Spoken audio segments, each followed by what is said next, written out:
तो दोस्तों, एक और नया दिन और मैं बलजीत परमार हाजिर हूँ एक नई कहानी, एक नया किस्सा लेकर।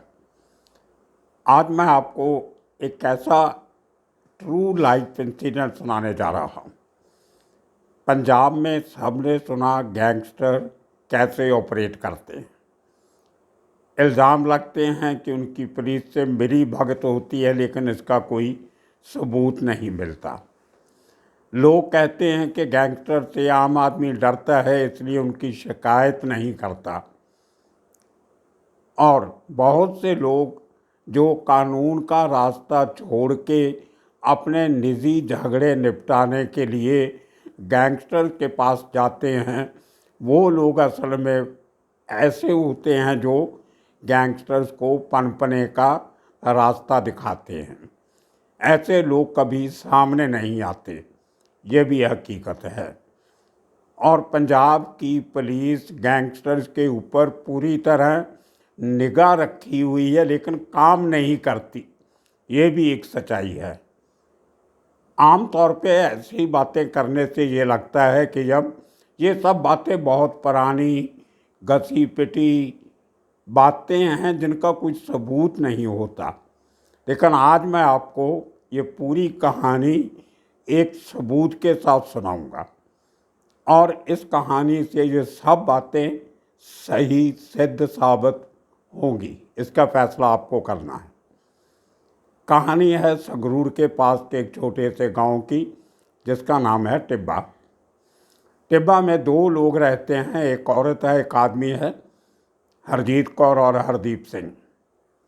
इन लोगों ने कुछ समय पहले सुखविंदर सिंह नाम का एक शख्स उसके बाप से 12 बिघे ज़मीन खरीदी। कितने की खरीदी उसका मतलब नहीं है। और उस ज़मीन की ट्रांसफ़र जो होती है इन दोनों के नाम पे हो गई। तहसीलदार के ऑफिस में रजिस्ट्री होगी, पैसे भर दिए कि ये कब्ज़ा मिल गया हरजीत कौर को। हरजीत कौर ने ज़मीन खरीदी। वो फिलीपींस की रहने वाली NRI है। अब NRI हिंदुस्तान में रहते हैं तो कुछ काम करना सोचते हैं, जब आते हैं तो ज़मीन का सब कुछ शौक़ होता है। तो जसविंदर सिंह के पिता सुखविंदर सिंह के पिता से हरजीत कौर ने ज़मीन खरीद ली और उसको उस पर खेती करने के लिए ठेके पे वो ज़मीन हरदीप सिंह को दे दी। अब हरदीप सिंह उसके ऊपर खेती करता है और साल के पैसे जो उनका आपस में एग्रीमेंट हुआ होगा वो हरजीत कौर को देता है। अचानक सुखविंदर सिंह के पिता की मौत हो जाती है, दुखदाई बात है। उसके मरने के बाद सुखविंदर सिंह और उसके दोस्त हरजीत कौर पे दबाव डालना शुरू करते हैं कि हमारे बाप ने जो ज़मीन बेची थी उसको पूरे पैसे नहीं मिले, इसलिए आप उसकी ज़मीन खाली कर दो, हमारे कब्ज़े में दे दो, या उसका इतना पैसा दे दो। कुछ इनकी बात चलती रही।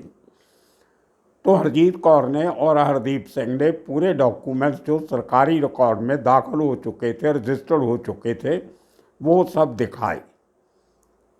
और जो कंसर्न अथॉरिटीज़ थी जिन्होंने बीच में दखल देने की कोशिश की, उनको भी सारे वो डॉक्यूमेंट दिखाए गए।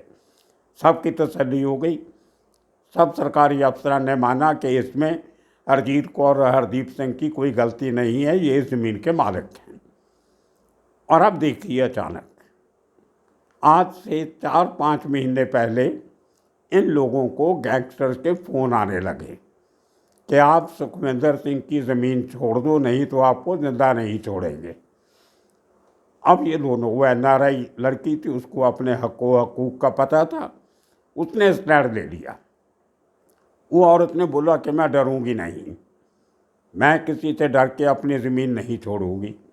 और उसका साथ दिया उस आदमी ने जो उसकी ज़मीन को ठेके पे, कॉन्ट्रैक्ट पे खेती कर रहा था, हरदीप सिंह।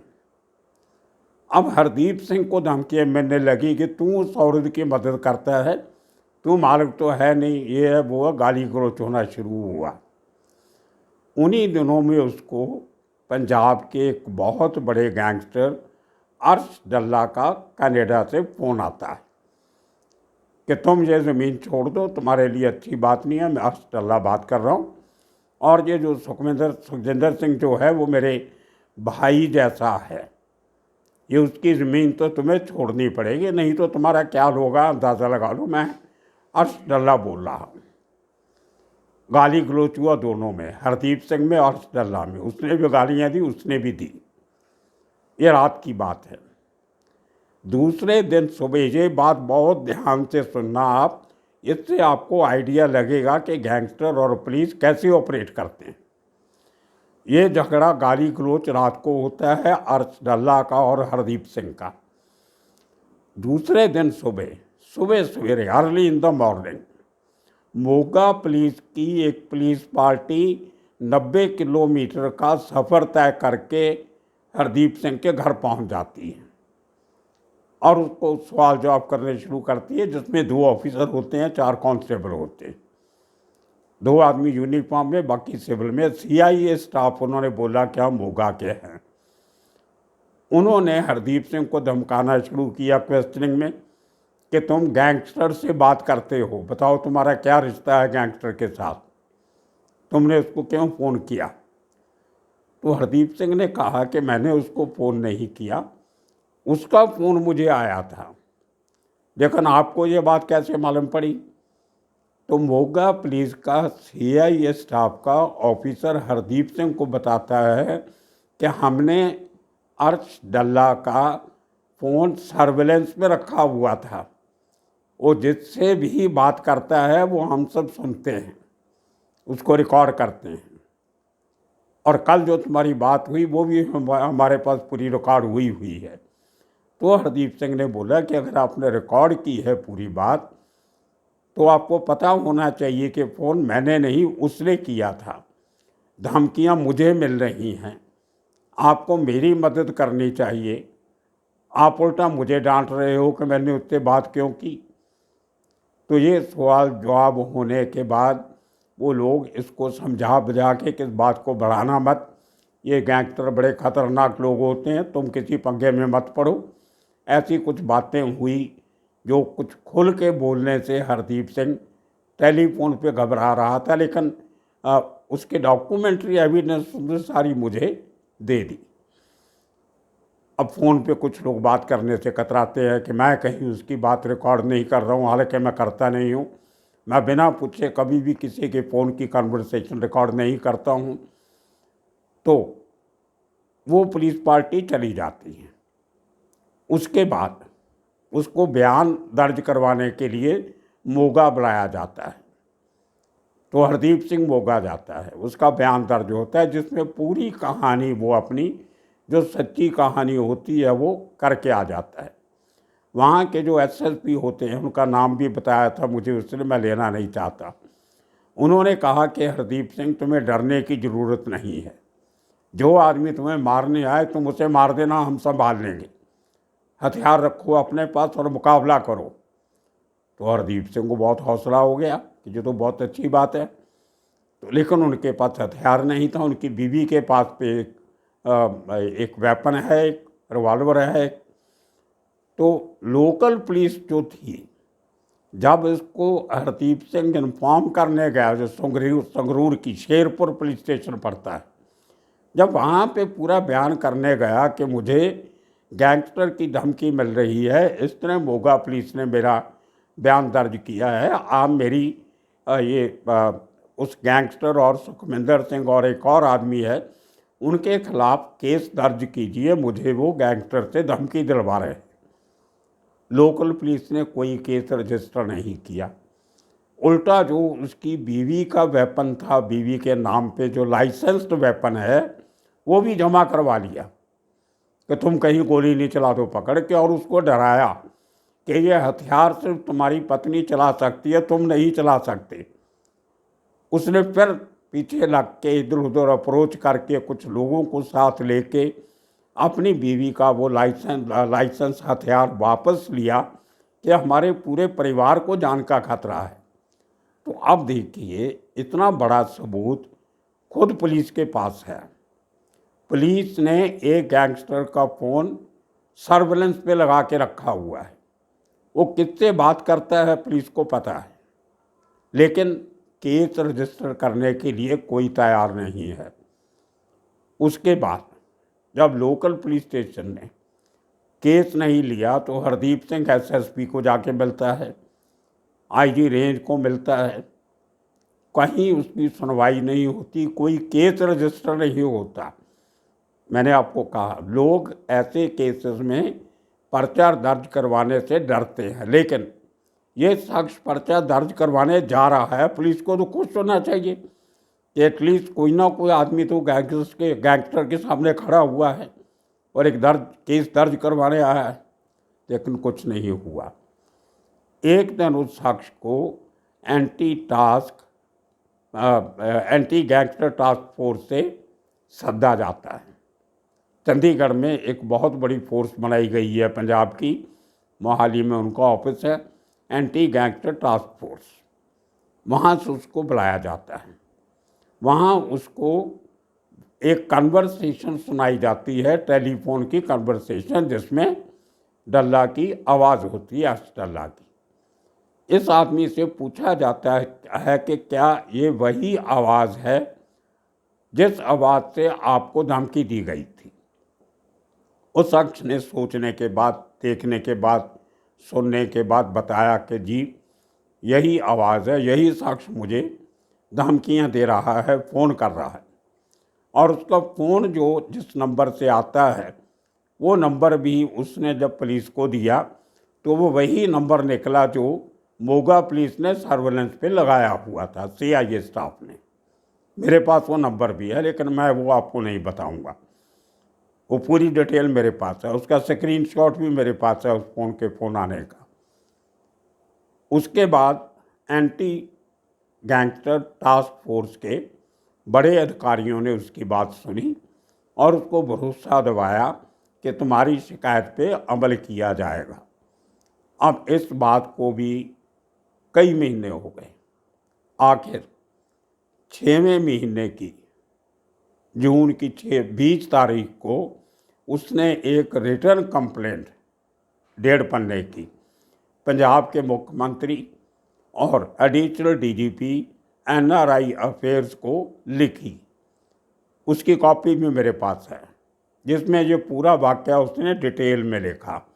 उस ज़मीन के खसरा नंबर, उस ज़मीन का रजिस्ट्रेशन नंबर, उस ज़मीन की मलकियत, वो सब डॉक्यूमेंट साथ में अटैच करके उसने लिखे भी है और पुलिस को दिए भी हैं उस एप्लीकेशन के साथ।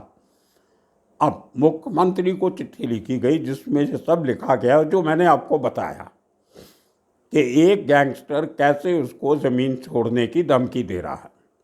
पैसा नहीं मांगा उससे, उसको ये बोला कि ज़मीन छोड़ दो, सुखविंदर सिंह को दे दो, वो मेरा भाई है। ये एक बड़ा गैंगस्टर बोल रहा है।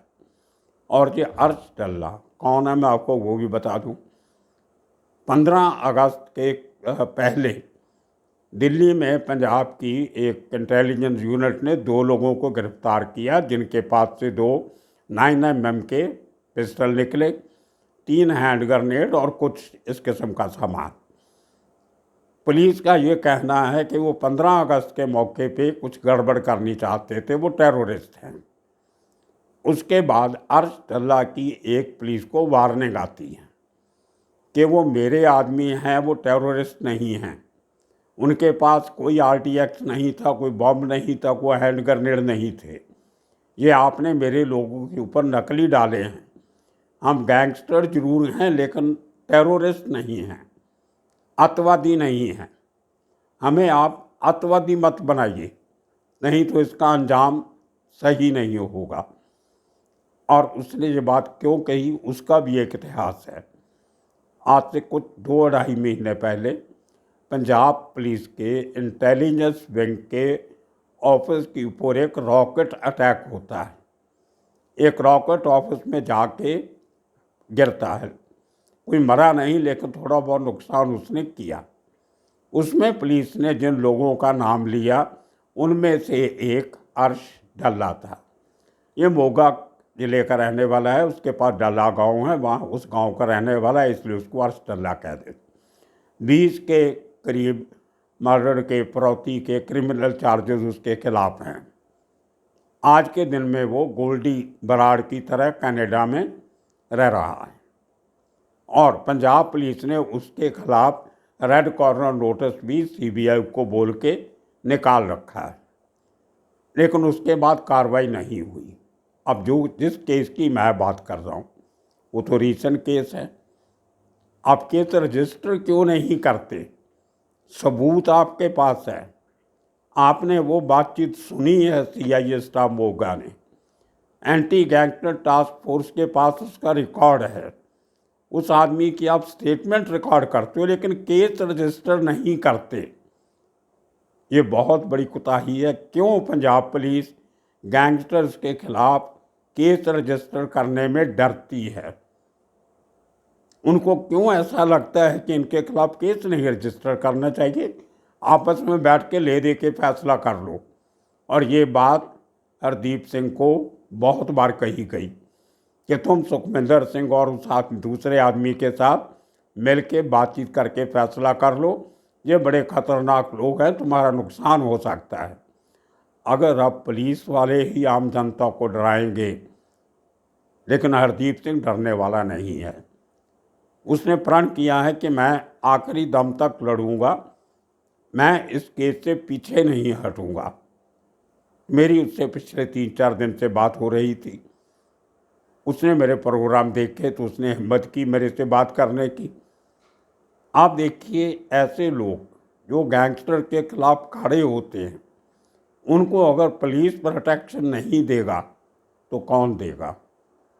अब वो आदमी अपनी ज़िंदगी पे खतरा मोल लेके दिन में जीता है, रात को सोने से डरता है। कहाँ है हमारा तंत्र मंत्र? अब उसको मारने 2-4 लोग आ जाए, वो अपनी बीवी का हथियार लेके उनमें से 2-4 को मार दे तो मर्डर केस उस पर बन जाएगा। तो ये कहाँ का इंसाफ है? कैसे गैंगस्टर ख़त्म हो गए पंजाब में अगर पंजाब पुलिस केस ही रजिस्टर नहीं करेगी पूरी एविडेंस होने के बाद? ये बहुत बड़ा सवाल है, आपके सामने मैंने आज रखा है। अपने कमेंट बॉक्स में अपनी राय ज़रूर दीजिएगा, और अगर आपको कोई बड़े लोग जानते हों इधर उधर, उन तक ये बात पहुंचाइए। ये अकेला केस नहीं है, ऐसे सैकड़ों केस पंजाब में हो गए। और मैं आपको पहले ही बता देता हूं कि आज का ये एपिसोड सुनने के बाद कम से कम आने वाले 1 हफ्ते में 10-15 ऐसे केस ज़रूर लोग मुझे अप्रोच करेंगे कि हमारे साथ भी ऐसा हुआ। अब इससे बड़ा सबूत पुलिस को क्या चाहिए? एक नंबर जिससे फ़ोन आता है सीआईए स्टाफ मोगा उसको सुनता है, रिकॉर्ड करता है। जो विक्टिम है उसकी स्टेटमेंट रिकॉर्ड होती है। एंटी गैंगस्टर टास्क फोर्स की स्टेटमेंट रजिस्टर करती है, आवाज़ की को पुख्ता मानती है, उसकी भी पड़ताल की जाती है, पुष्टि की जाती है, और आदमी कंप्लेंट करने को तैयार है। फिर केस क्यों नहीं? यही कारण है कि पुलिस केस इसलिए रजिस्टर नहीं करती कि केस रजिस्टर करेंगे तो उनको गैंगस्टर के खिलाफ और उनके लोगों के खिलाफ कार्रवाई करनी पड़ेगी। और यहाँ पे गैंगस्टर तो हाथ में नहीं आने वाला, केस रजिस्टर भी हो गया तो।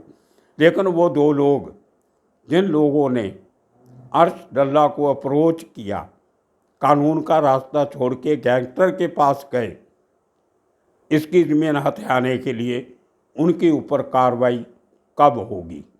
ऐसे लोग हैं जो गैंगस्टर्स को आगे बढ़ाते हैं, नकेल उनके ऊपर भी कसी जानी चाहिए। देखते हैं इस एपिसोड के बाद इसका क्या असर होता है। इंतज़ार रहेगी आपके कमेंट्स की, और देखते रहिए ऐसे प्रोग्राम आने वाले दिनों में। तब तक आपका बहुत बहुत शुक्रिया, धन्यवाद।